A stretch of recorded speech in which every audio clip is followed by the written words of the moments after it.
કેમ છો વિદ્યાર્થી મિત્રો? કિરણ પ્રકાશ શાસ્ત્રના આજના વિડિયો લેક્ચરમાં આપ સર્વેનું હાર્દિક સ્વાગત છે. મિત્રો, આજનો આપણો જે ટોપિક છે એ ખૂબ જ રસપ્રદ એવો ટોપિક પૂર્ણ આંતરિક પરાવર્તન છે. જોઈએ પૂર્ણ આંતરિક પરાવર્તન એટલે શું. અહીંયા આકૃતિની અંદર દર્શાવ્યું છે બે માધ્યમ છે, એક ઘટ માધ્યમ છે, એક પાતળું માધ્યમ છે. અહીંયા ધ્યાન આપજો વિદ્યાર્થી મિત્રો. આ આકૃતિની અંદર જે ઘટ માધ્યમ જે છે એ ઘટ માધ્યમને મેં N1 લીધું છે અને જે પાતળું માધ્યમ છે એ પાતળા માધ્યમ તરીકે મેં N2 ધાર્યું છે. આની પહેલાની થિયરીમાં આપણે ક્યાંક પાતળાને N1 કહેતા હતા અને ઘટને N2 કહેતા હતા. મેં એવી રીતે યાદ કર્યું છે કે ભાઈ જ્યાંથી પ્રકાશ નીકળે એ માધ્યમ તમારું N1 અને જે માધ્યમમાં તમારો પ્રકાશ જાય એ માધ્યમ તમારું N2. પછી પાતળું હોય, ઘટ હોય. હવે તમે જો વિદ્યાર્થી મિત્રો, આને આપણે આકૃતિની મદદથી સમજીએ, આને આ ઘટના આપણે આકૃતિની મદદથી સમજીએ તો કોઈ એક સપાટી છે, બરાબર? આ કોઈ એક સપાટી થઈ ગઈ. નીચે માધ્યમ છે ઘટ માધ્યમ છે જેને તમે લીધું છે N1, બરાબર? હવે અહીંયા કોઈ ઉદ્ગમ છે. આ જે તમને બતાય એ કોઈ પ્રકાશ ઉદ્ગમ છે, એટલે એ પ્રકાશ ઉદ્ગમ અહીંયા આપણે ધારી લઈએ, બરાબર? પ્રકાશ ઉદ્ગમ. હવે આ પ્રકાશ ઉદ્ગમમાંથી ઘણી બધી દિશામાં તમારા પ્રકાશના કિરણો જતા હોય, આવી રીતે ઘણી બધી દિશામાં જાય. અમુક કિરણો એવા છે કે જે તમારી સપાટી જે છે આ સપાટી એને લંબ આપાત થવાના. તો લંબ આપાત થવાના તો ખરેખર એ લંબને સમાંતર થયા. તો લંબને સમાંતર હોય તો કોઈ પણ વક્રીભવનની ઘટના બન્યા વગર આ જે કિરણો જે છે એ સીધા જ તમારે સપાટીની બહાર નીકળી જાય. પરંતુ જેમ જેમ તમે આગળ વધો છો, દાખલા તરીકે તમે આ કિરણની ચર્ચા કરો તો આ થઈ ગયો એનો લંબ. અહીંયા જે ખૂણો બન્યો એ તમારો આપાત કોણ અહીંયા મેં આકૃતિમાં દર્શાવ્યું છે, બરાબર? અને આ જે ઉપરનો ખૂણો છે એ તમારો વક્રીભૂત કોણ. તમારું કિરણ જે છે એ ઘટ માધ્યમમાંથી કયા માધ્યમમાં જાય છે? પાતળા માધ્યમમાં જાય છે. તમારું કિરણ ઘટ માધ્યમમાંથી પાતળા માધ્યમમાં જાય છે. ટૂંકમાં N1 ગ્રેટર ધેન N2 છે, બરાબર ને? N1 ની કિંમત વધારે છે, N2 ની કિંમત ઓછી છે. તો આપણે એવું ભણ્યા છીએ કે જો પ્રકાશીય કિરણ એ ઘટ માધ્યમમાંથી પાતળા માધ્યમમાં જાય તો વક્રીભૂત કિરણ લંબથી દૂર જાય, બરાબર? તમારું પ્રકાશીય કિરણ તમે આકૃતિમાં જુઓ, તમારું પ્રકાશીય કિરણ ઘટ માધ્યમમાંથી પાતળા માધ્યમમાં જઈ રહ્યું છે.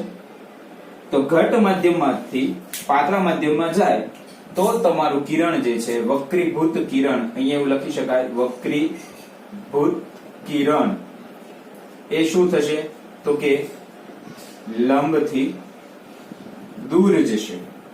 શું જશે?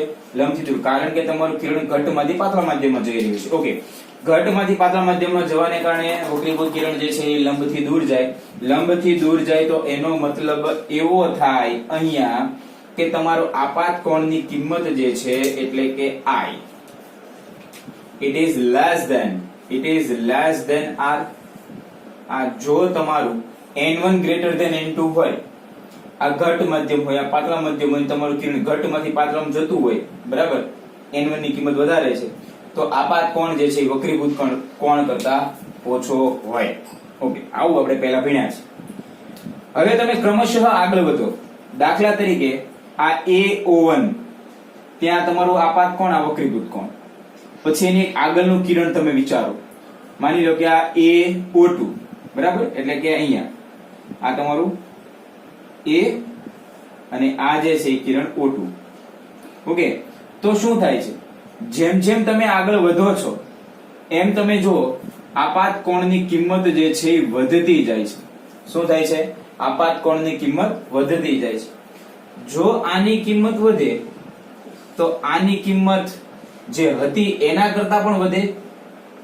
પહેલા હતી એના કરતા પણ વધે, સમજાય છે? આપાત કોણની કિંમત માની લો કે આ પહેલા કેસ માટે આપાત કોણની કિંમત તમે ધારી લો દાખલા તરીકે 30 છે, તો આની કિંમત 30 થી વધારે જોવાની. હવે જો આને તમે 40 કરો તો આની કિંમત 40 કરતા વધારે હોવાની. ટૂંકમાં જેવું તમારું I વધે તો R ની કિંમત વધતી જાય. તો તમે જો પહેલા કેસની અંદર તમને જે કિરણ મળ્યું છે આ તમારું આપાત કિરણ અને એની સામે આ વક્રીભૂત કિરણ. હું આ પહેલા કેસની વાત કરું છું. આ આપાત કોણ I, આ વક્રીભૂત કોણ R. હવે જો આની કિંમત વધે તો આ જે કિરણ જે છે વક્રીભૂત કિરણ એ શું થાય, એની કિંમત એ ધીમે ધીમે વધે. માની લો કે હવે નવા કેસ માટે મેં I ની કિંમત આટલી કરી, વધારી, તો વક્રીભૂત પણ વધ્યું. એના કરતા પણ આગળ જઈએ, જો I ની કિંમત હજી વધારે, આ જો હજી વધારી મેં I ની કિંમત, તો વક્રીભૂત ની કિંમત હજી વધે. તો જેમ જેમ તમે આગળ જોવો છો તમે જો કે વક્રીભૂત કિરણ જે છે એ ધીમે ધીમે ધીમે ધીમે તમારી જે સપાટી હતી એ સપાટીને સમાંતર થઈ જાય છે. તમે જે સપાટી લીધી હતી એ સપાટીને સમાંતર થઈ જાય છે. એક કન્ડિશન એવી આવે કે જ્યારે આપાત કોણની કિંમત જે છે આ આપાત કોણની કિંમત એવી થશે કે જ્યારે વક્રીભૂત કિરણ જે છે એ સપાટીને સમાંતર થાય. તમે ખાસ ધ્યાન આપજો વિદ્યાર્થી મિત્રો, તમે જેમ જેમ આપાત કોણની કિંમત વધારશો એમ વક્રીભૂત કોણ પણ વધતો જશે. પણ એક સમય એવો આવશે કે જ્યારે માની લો કે આપાત કોણની કોઈ મૂલ્ય માટે, કોઈ ચોક્કસ કિંમત માટે વક્રીભૂત કિરણ જે છે એ શું થઈ જશે, ટોટલી તમારી અક્ષ, તમારું જે માધ્યમ છે એ માધ્યમની સપાટીને સમાંતર થઈ જશે.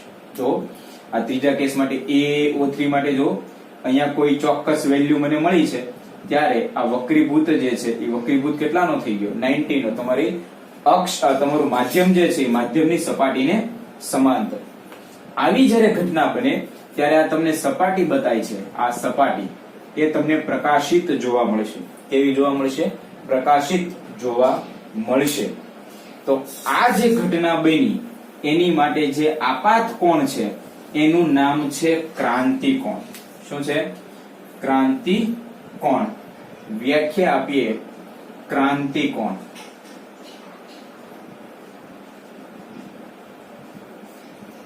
ક્રાંતિ કોણ એટલે શું? તો કે આપાત કોણના જે મૂલ્ય માટે, આપાત કોણના જે મૂલ્ય માટે વક્રીભૂત કોણ 90 નો થાય. અહીંયા ખાસ યાદ રાખજો, આપાત કોણની જે કિંમત માટે વક્રીભૂત કોણ તમારે 90 નો લેવાનો છે, બરાબર? ત્યારે વક્રીભૂત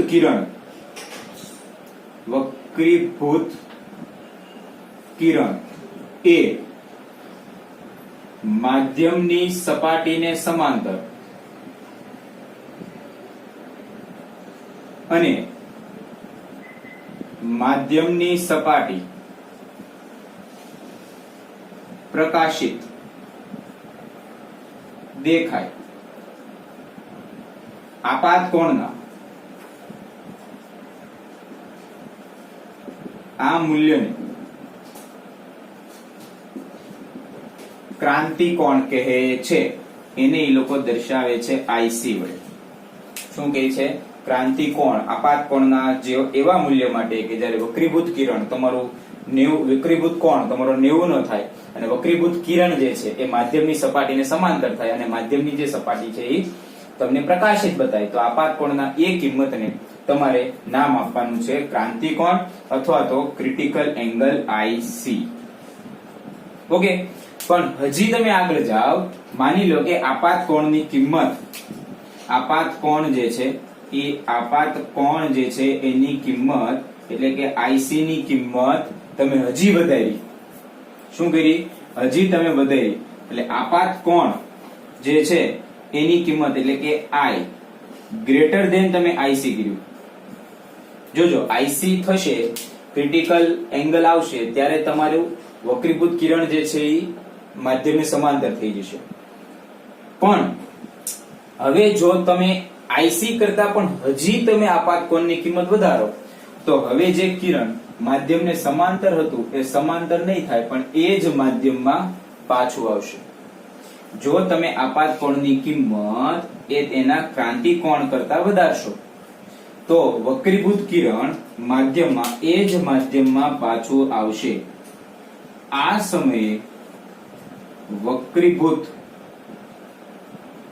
કિરણ, આમ તો વક્રીભૂત કિરણ ન બોલી શકાય કારણ કે માધ્યમમાં પાછું આવે છે એટલે આપણે એને કહીશું પરાવર્તન. આ સમયે વક્રીભવન શૂન્ય થશે અને જે આપાત કિરણો હશે એ બધા એ જ માધ્યમમાં પાછા ફરશે. આ ઘટનાને TIR ટોટલ ઇન્ટરનલ રિફ્લેક્શન અથવા તો પૂર્ણ આંતરિક પરાવર્તન કહેવાય. જો તમે આપાત કોણની કિંમત એક ક્રિટિકલ એંગલ અથવા તો ક્રાંતિ કોણ કરતા પણ વધારી દેશો તો હવે જે વક્રીભવનની ઘટના બનતી હતી વક્રીભવનની ઘટના બનશે જ નહીં. બરાબર છે. અને કિરણ તમે જેટલા આપાત કરશો બધા જ કિરણ એ જ માધ્યમમાં એ જ સપાટીમાં પાછા આવશે, એ જ માધ્યમની અંદર પાછા આવશે. તો જો આપાત કોણની કિંમત એ ક્રિટિકલ એંગલ અથવા તો તમારા ક્રાંતિ કોણ કરતા વધારે હોય તો આપાત કિરણો જે છે સંપૂર્ણપણે પરાવર્તન થશે. કોઈ પણ કિરણ અહીંયા સપાટીની બહાર તમને મળશે નહીં. એટલે જે કોઈ પ્રકાશ આપાત કર્યો એ બધા જ પ્રકાશનું પરાવર્તન થયું એટલે આ ઘટનાનું નામ છે પૂર્ણ આંતરિક પરાવર્તન. પણ જો તમે અહીંયા ધ્યાન આપો તો આ કિસ્સા માટે આપણે આ OAO3 કિસ્સા માટે આપણે જોઈએ તો ત્યાં સ્નેલનો નિયમ આપણે વાપરીએ તો સ્નેલના નિયમ મુજબ તો શું થાય? તો આને મેં n1 નામ આપ્યું છે. n1 sin I is equal to n2 sin R. આ કન્ડિશન થાય. પણ આપણે તો કોની ચર્ચા કરીએ છીએ જ્યારે આપાત કોણ જે છે એ કોની જેટલો થયો? ક્રાંતિ કોણ જેટલો. બરાબર છે. તો n1 ની જગ્યાએ આપણે as it is રાખીએ. n1 અહીંયા કરી દઈએ sin IC બરાબર n2 જે છે એ તમારું પાતળું માધ્યમ છે એને હું લઈ લઉં 1 અને sin R એ થઈ જશે sin 90. બરાબર ને? કારણ કે ખૂણો તમારો કેટલો થયો? વક્રીભૂત જે છે એ 90 નો. sin 90 d થઈ ગયું 1 એટલે આ થઈ ગયું તમારું sin IC is equal to 1/n1. આ તમારું સૂત્ર થયું. sin IC is equal to 1/n1. કારણ કે n2 જે છે એની જગ્યાએ મેં હા એવું પણ કરી શકાય જો તમારે જનરલ કેસમાં લખવું હોય. બરાબર છે. તો જનરલ કેસ માટે તમે એવું પણ લખી શકો કે ભાઈ ચલો n1 sin I is equal to n2 sin R. બરાબર છે. હવે આપણે કરીએ sin I by sin R is equal to n2 by n1. Okay. અને n2 by n1 is equal to n21. એમાં sin R ની કિંમત તો આપણે 90 નાખીએ. sin R એટલે R ની કિંમત તમે 90 મૂકો. 90 એટલે થઈ ગયું 1 અને I ની જગ્યાએ હવે તમે મૂકો IC. તો એ આપણે sin IC અહીંયા લખીએ. sin IC is equal to n21. આવું સમીકરણ થયું. શું થયું? sin IC is equal to n21. કારણ કે આ જે છે એ તો થઈ ગયું 1. હવે એવું પણ આપણી પાસે સૂત્ર છે કે n21 અને n12 એ એકબીજાના વ્યસ્ત પ્રમાણમાં હોય છે. n21 અને n12 આવું આપણે સમીકરણ ક્યાંક જોયું છે. n12 is equal to n21 is equal to 1/n21. તો અહીંયા n21 મારી પાસે છે. બરાબર છે. મારી પાસે n21 છે તો એ કિંમત n21 ની નાખીએ તો sin IC is equal to 1/n12 આવું તમારું સૂત્ર મળે. sin IC n12 એવું તમારું સૂત્ર મળે. ઓકે, તો વિદ્યાર્થી મિત્રો આ હતી ટોટલ ઇન્ટરનલ રિફ્લેક્શનની થિયરી. તો વિદ્યાર્થી મિત્રો પૂર્ણાંતરિક પરાવર્તન માટેની એની સાબિતી છે એ થોડી ફરીવાર જોઈ લઈએ આપણે.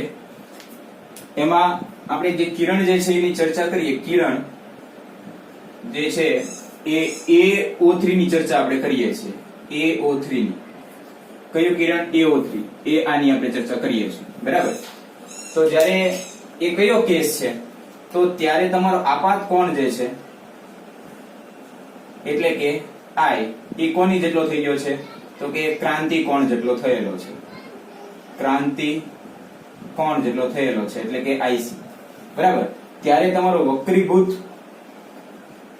કોણ જે છે જેને આપણે R કહીએ છીએ એ કેટલો થાય છે? તો કે 90, બરાબર. તો હવે તમે સ્નેલનો નિયમ વાપરો તો સ્નેલના નિયમ મુજબ શું થશે? તો કે અહીંયાથી પ્રકાશનું કિરણ જાય છે ઘટ્ટ માધ્યમમાંથી, એટલે N1 sin I is equal to N2 sin R. આ ફરીવાર કરીએ છીએ. ગયા વખતે આપણે કરી હતી પણ શોર્ટમાં અહીંયા હતું એટલે આપણે ફરીવાર વ્યવસ્થિત આપણે કરીએ છીએ. હવે sin I is equal to N2 sin R. પણ આપણે તો AO3 કિરણની ચર્ચા કરીએ છીએ ત્યાં તમારું આપાત કોણ કોની જેટલું છે? તો કે ક્રાંતિ કોણ જેટલું. એટલે sin પહેલા એમને લખીએ sin I by sin R is equal to N2 by N1 is equal to N21. આવું સૂત્ર આપણી પાસે થયું. પરંતુ I ની જગ્યાએ શું લખી શકાશે? IC AO3 માટે. ઓકે, અને R ની જગ્યાએ લખી શકાશે 90. એટલે sin IC is equal to sin 90 is equal to N21. હવે હું શોર્ટમાં લખું છું. ઓકે, sin 90 એટલે થઈ ગયું 1, એટલે કે N21 is equal to sin IC. આવું સમીકરણ આપણે થયું. આને શું બોલી શકાય? તો કે માધ્યમ 2 નો 1 ની સાપેક્ષ વક્રીભવનાંક. અહીંયા ખાસ તમે ધ્યાન આપજો, માધ્યમ 2 નો એટલે કે આ માધ્યમ છે મારું 2. ઓકે, આ માધ્યમ 1 એટલે માધ્યમ 2 નો 1 ની સાપેક્ષે વક્રીભવનાંક. પણ જો મારે માધ્યમ 1 નો વક્રીભવનાંક જોતો હોય, માધ્યમ 1 નો વક્રીભવનાંક કોની સાપેક્ષે? તો કે 2 ની સાપેક્ષ. તો કેટલો થાય? તો હવે આપણી પાસે એક સૂત્ર હતું N21 is equal to 1/n12. આવું થાય કે નહીં? ઓકે, તો N21 is equal to N12. તો જ્યાં 21 જે છે એની જગ્યાએ 1/n12 લખી શકાય. તો sin IC is equal to 1/, જ્યાં 21 છે એની જગ્યાએ 1/n12. n12 ને કરતા બનાવો એટલે n12 is equal to શું થઈ ગયું? is equal to 1/sin IC. જ્યાં n12 શું છે? તો કે માધ્યમ 1 નો વક્રીભવનાંક બીજાની સામે. ટૂંકમાં તમે જે માધ્યમ લીધું એનો વક્રીભવનાંક, આ જે માધ્યમ જ્યાંથી પ્રકાશ તમારો આવી રહ્યો છે એ માધ્યમનો વક્રીભવનાંક પહેલા બીજા નંબરના વક્રીભવનાંક, બીજા પ્રકારના માધ્યમના સાપેક્ષે વક્રીભવનાંક. એટલે n12 is equal to 1/sin C. આ સૂત્ર ઉપરથી જો તમારી પાસે વક્રીભવનાંક હોય તો તમે એનો ક્રાંતિકોણ ગોતી શકો, અને જો ક્રાંતિકોણ હોય તો વક્રીભવનાંક ગોતી શકો. આ બાજુ આપણે જોઈએ, માની લો કે આપણી પાસે પાણી, આ તો હવા ધારેલી અને આ આપણી પાસે પાણી છે. તો આપણે અહીંયા વક્રીભવનાંક કોનો લખવો પડે? પાણીનો, બરાબર. તો પાણી માટે વક્રીભવનાંક છે 1.33 બરાબર 1/sin IC. આવું સૂત્ર થાય. ઓકે, sin IC બરાબર 1/1.33 લખી શકાય. ઓકે, હવે આપણે શું કરીએ? આ sin છે અને ઓલી બાજુ જવા દઈએ, એટલે IC is equal to sin inverse 1/1.33. આટલી ગણતરી કરો એટલે તમને પાણીનો ક્રાંતિકોણ મળે. 1/1.33 કરવાનું, પછી sin ના ટેબલની અંદર કિંમત જોવાની, એટલે કંઈક ખૂણામાં તમને આઈસી ની વેલ્યુ તમને મળે. ટૂંકમાં વક્રી ભવનાંક હોય તો ક્રાંતિ કોણ ગોતી શકો, ક્રાંતિ કોણ તમારી પાસે હોય તો વક્રી ભવનાંક પણ તમે ગોતી શકો છો. ઓકે, જોઈ લો.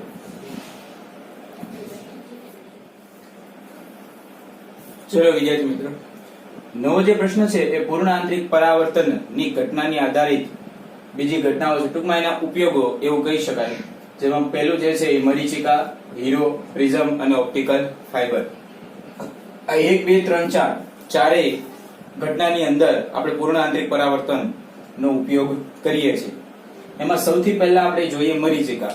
મરીચિકા એટલે ખરેખર શું છે તો કે ઉનાળાની સિઝનમાં પૃથ્વી ઉપરનું તાપમાન ખૂબ જ વધવાને કારણે કોઈક વાર આપણે રોડ ઉપર જતા હોય અને આગળ કોઈ પણ જગ્યાએ પાણી પડેલું છે, મૃગજળ જેને આપણે કહીએ, એવું તમને બતાય એ ખરેખર મરીચિકા છે. એ ઘટના જે છે એ પૂર્ણ આંતરિક પરાવર્તનને આભારી છે. કઈ રીતના એ ઘટના બને છે એ આપણે જોઈએ. માની લો કે આ કોઈ સમતલ પાથ તમારી પાસે છે, બરાબર, અને અહીંયા કોઈ એક વૃક્ષ અથવા તો ઝાડ જેની લંબાઈ ખૂબ જ વધારે હોય એવું વૃક્ષ અથવા તો ઝાડ રસ્તા ઉપર અવેલેબલ છે. હવે જ્યારે ગરમીની સિઝન હોય, ઉનાળાની સિઝન હોય, ત્યારે નીચેની જે સપાટી જે છે પૃથ્વીની નજીકની સપાટી, આ છે પૃથ્વી અને આ છે નજીકની સપાટી, બરાબર, પૃથ્વી અને આ બધી તમને રેડ કલરથી બતાવી છે એ નજીકની સપાટી. અહીંયા કોઈ એક વ્યક્તિ ઉભો છે, બરાબર, અહીંયા કોઈ એક વ્યક્તિ જે છે એ ઉભો છે અને ઉપર જે છે આ બ્લેક કલરથી તમને જે બતાવી છે આ જે વસ્તુ છે એ હવા અહીંયા હશે ગરમ, આ હવા છે ગરમ,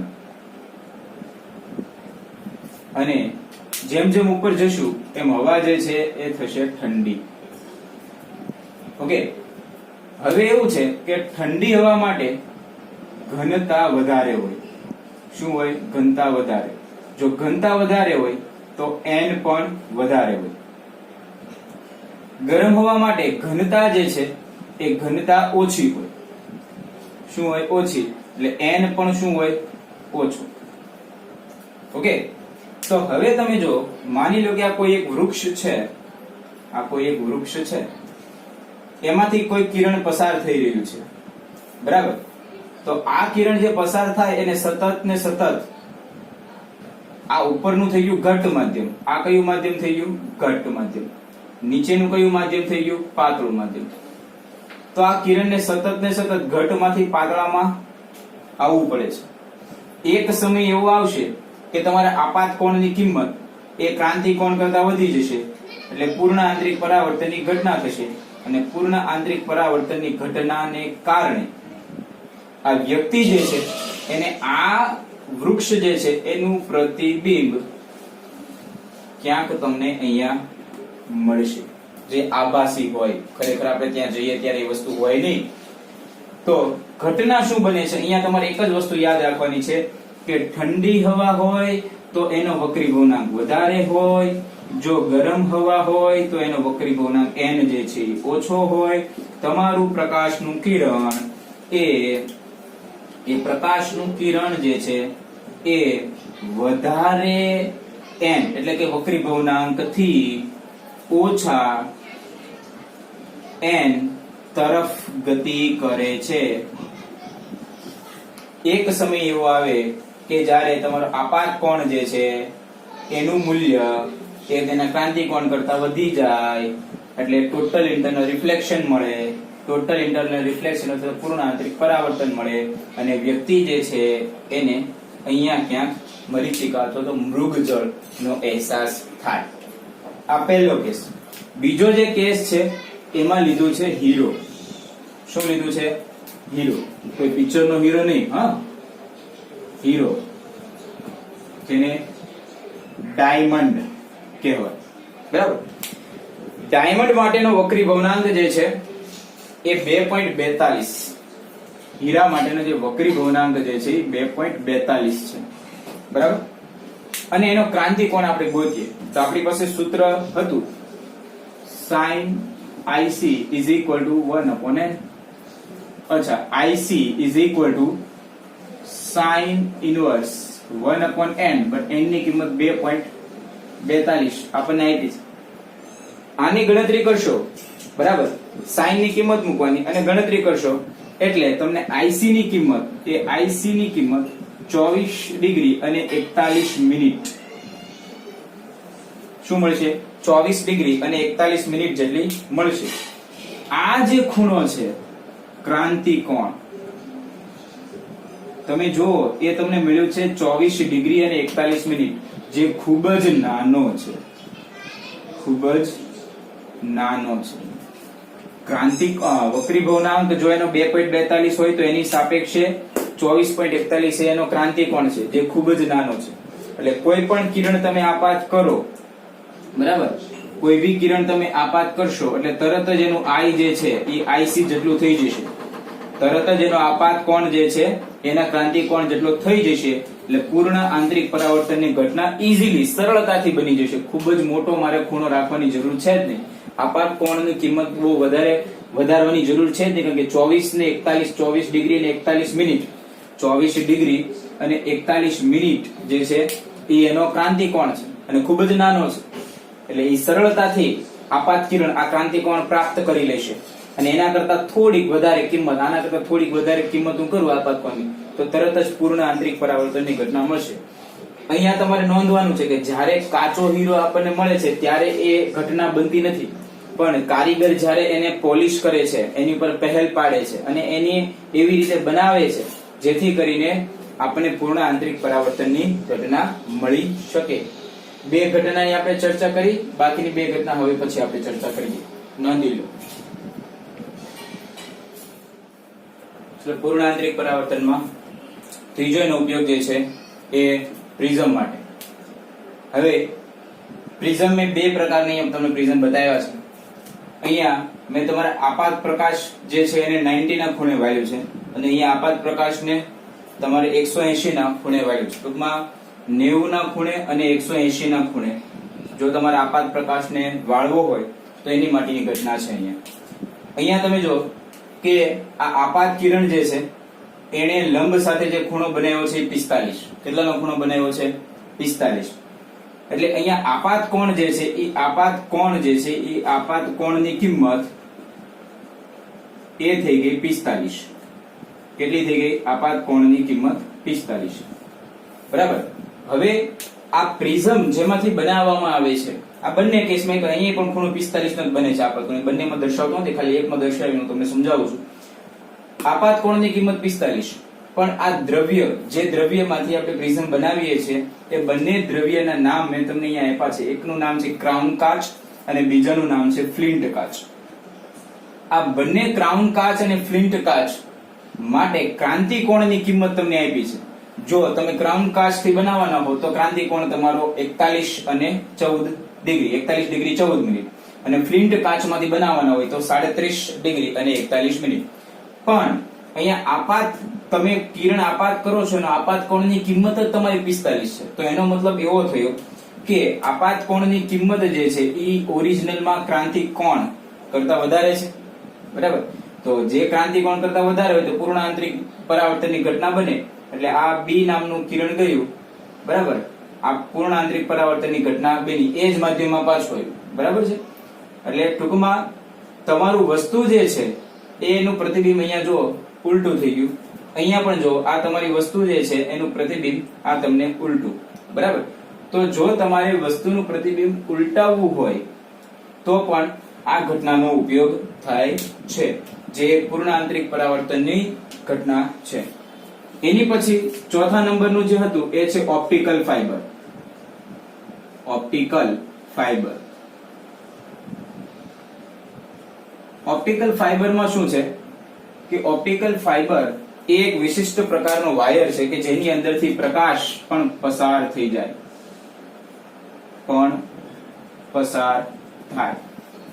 અને એનો જે લોસ છે, લોસ એ થશે 0%.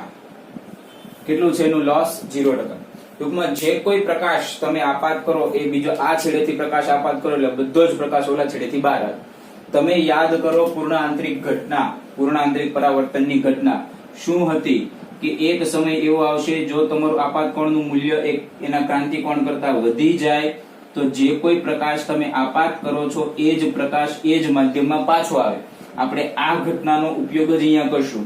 માની લો કે મારી પાસે કોઈ એક વાયર છે, સ્પેશિયલ પ્રકારના ક્વાર્ટસ માંથી બનાવવામાં આવે છે. જનરલ કોઈ વાયર હોય એવો વાયર નથી, સ્પેશિયલ પ્રકારના ક્વાર્ટસ માંથી આ બનાવવામાં આવે છે. આમાં બે પ્રકાર ઈ લોકો પાડે છે. એમાં આ જે ભાગ છે, આ ભાગ તમને બતાય, એ ભાગનું નામ છે આવરણ. ગુજરાતીમાં એને આવરણ કહે છે અથવા ક્લેડિંગ, બરાબર. અને વચ્ચેનો ભાગ છે એ ગર્ભ અથવા તો કોર, આવી રીતના કહે છે. હવે આ વચ્ચેનો જે ભાગ છે એને તમારે એનો જે વક્રી ભવનાંક જે છે એ આનો વક્રી ભવનાંક દાખલા તરીકે n એ તમારે વધારે લેવાનો. કેવો લેવાનો? વધારે. અને આ આવરણ જેનું બનાવેલું, આ ઉપરનું જે બતાય એ પણ આવરણ છે, એ આવરણ માટેનો જે વક્રી ભવનાંક જે છે એ ઓછો લેવાનો. હવે જોજો ઘટના શું બને છે. માની લો કે પ્રકાશનું કિરણ જે છે એ અહીંયાથી અહીંયા આવ્યું, તો હવે શું થશે કે પ્રકાશનું કિરણ અત્યારે ગતિ કરતું હતું ઘટ માધ્યમમાં. આ ઘટ માધ્યમ છે, બરાબર. વધારે n એટલે આ કયું માધ્યમ છે? ઘટ માધ્યમ. આ કયું માધ્યમ છે? તો કે પાતળું માધ્યમ. પ્રકાશ જે છે ઘટ માધ્યમમાંથી પાતળા માધ્યમમાં જાય એટલે ધીમે ધીમે શું થશે? પરાવર્તનની ઘટના બનશે. એટલે ધીમે ધીમે પરાવર્તનની ઘટના બનશે. અને આવી રીતે નહીં દર્શાવી શકાય. માની લો કે કંઈક આ રીતના સિચ્યુએશન છે, તો પરાવર્તનની ઘટના બનવાને કારણે એ આપાત પ્રકાશ જે છે એ સંપૂર્ણપણે, બરાબર.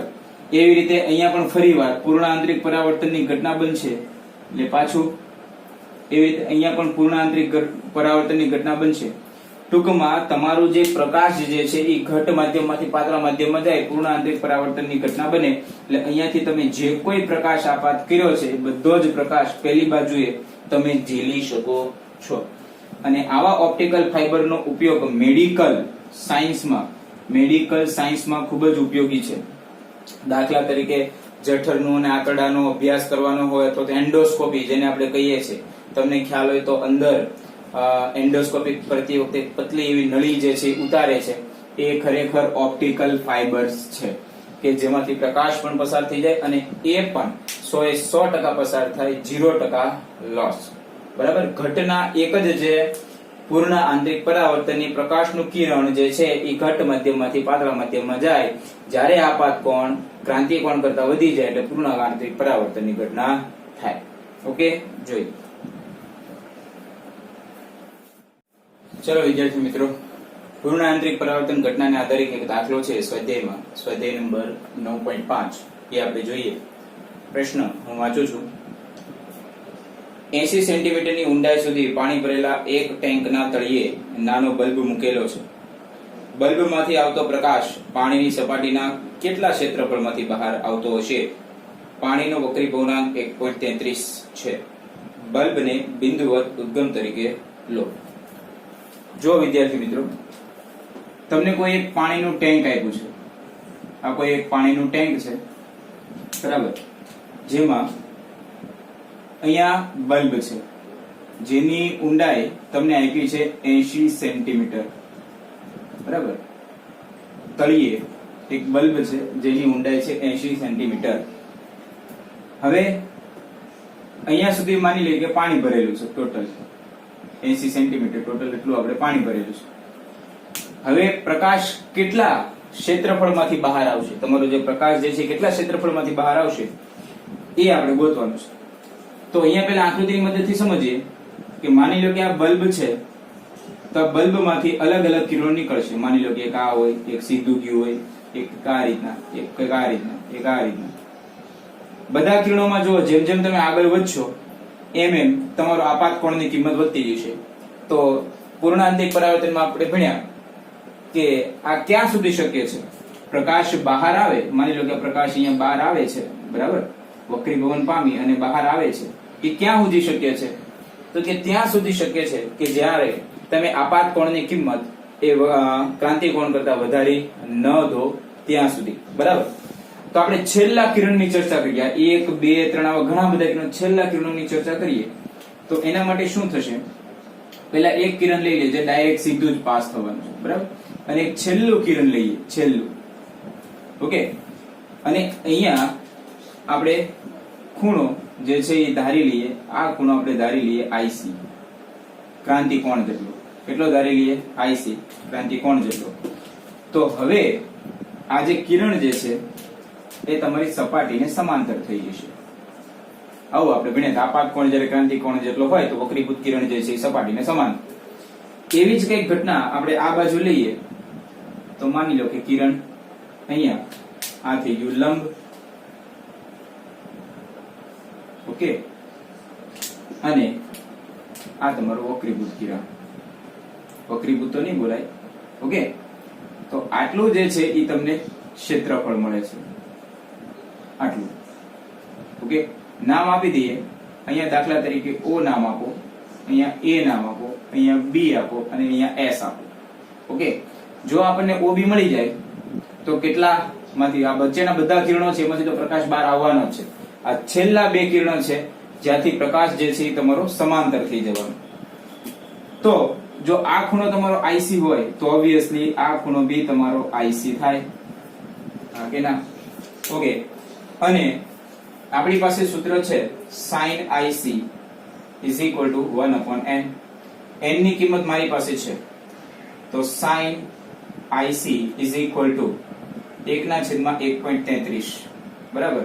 એટલે IC is equal to sin inverse 1/1.33.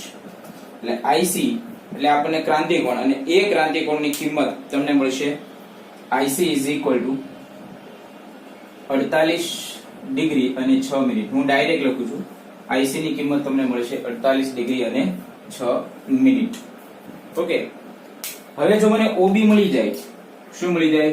OB, તો મને આડછેદનું ક્ષેત્રફળ મળી જાય. તો OB માટે એક કામ કરીએ, ત્રિકોણ BOS માટે આટલી બાજુ મારી પાસે છે, આ બાજુ નથી, એટલે tan લઈ લઈએ, સામેની બાજુ છેદમાં પાસેની બાજુ. tan IC is equal to સામેની બાજુ છેદમાં પાસેની બાજુ, ઓકે. એમાંથી મારે OB જોઈએ છે. OB is equal to OS into tan IC, okay. OB OS ની કિંમત છે 80 અને tan IC tan અને IC ની કિંમત છે 48 ડિગ્રી અને 6 મિનિટ, ઓકે. આનું સાદુરૂપ તમે આપશો એટલે તમને OB એટલે કે આ ત્રિજ્યા મળશે, અને એ જે ત્રિજ્યા છે એ થશે 90.76 જે છે એ સેન્ટીમીટરમાં. અહીંયા ખાસ ધ્યાન આપજો, 90.76 સેન્ટીમીટરમાં. અને પેલા મીટરમાં કન્વર્ટ કરી જેવી રીતે મીટરમાં રાખવું તો વાંધો નહીં, સેન્ટીમીટરમાં કરવું હોય તો બી વાંધો નહીં. ટૂંકમાં તમને 90.76 સેન્ટીમીટરમાં મળશે. હવે મારે ક્ષેત્રફળ જોઈએ તો ક્ષેત્રફળ A is equal to pi r square. A is equal to 3.14 into r, 90.76 no square, એટલે જે કોઈ ક્ષેત્રફળ તમને મળે સેન્ટીમીટર સ્ક્વેરમાં મળશે. અને આ તમારો જવાબ. આટલા આડછેદમાંથી, આટલા ક્ષેત્રફળમાંથી તમારો પ્રકાશ જે છે બહાર આવશે. સ્વાધ્યાયનો 9.5 નંબરનો દાખલો.